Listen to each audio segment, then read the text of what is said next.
I grew up in an old farmhouse on the outskirts of Springfield, Missouri.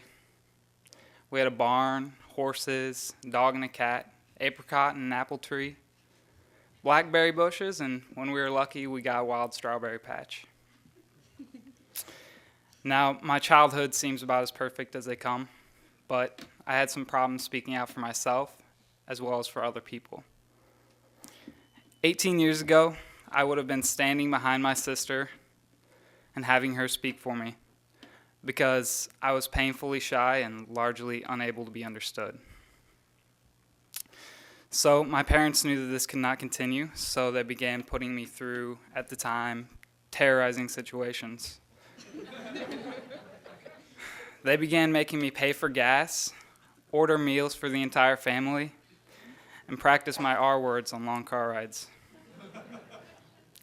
Now, it was terrorizing then, but I am thankful now that they gave me a voice to speak up for myself and for other people.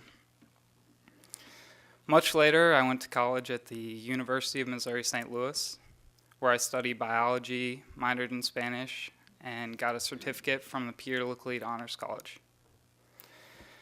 It was in the Honors College that I took one of my most influential courses. The course was called 1968, the year that changed our nation.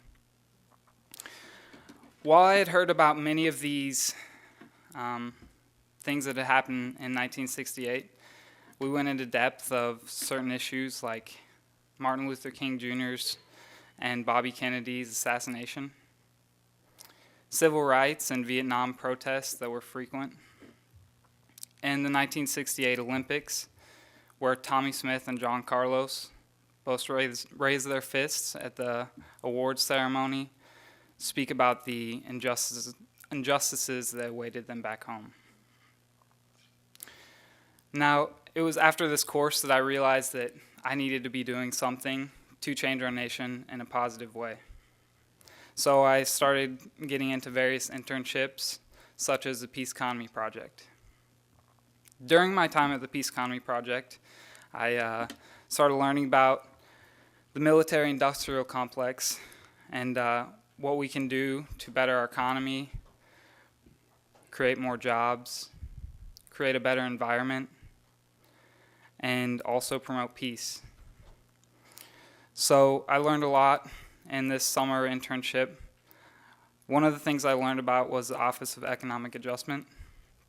There they look at base closings and how they're going to produce jobs in these communities that are distraught by jobless areas. So me and the director of Peace Economy Project at the time, Jasmine Moore, took to the streets and we began gaining signatures on an appeal that we had. The appeal was for reduction of funds in weapons procurement, weapons research, and missile defense. So after we had gained these signatures, we came to DC. We were housed in FCNL's Hadley conference room, and we stayed at Tila Naguse's house, a former FCNL employee and also Peace Economy Project director.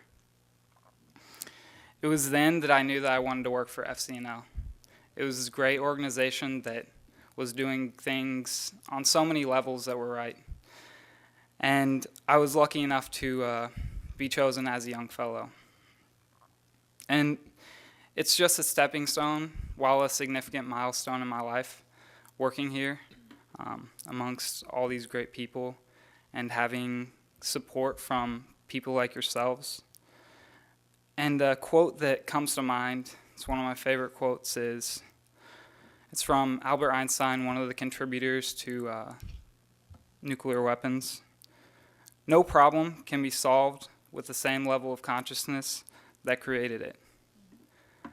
So I was refreshed this weekend in seeing everyone go out and lobby and knowing that everyone is doing their part to speak out for injustices in our nation, and to know that I won't be the first to work on these issues, nor last, and certainly I won't be the smartest.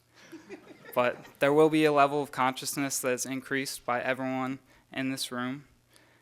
So I want to thank you.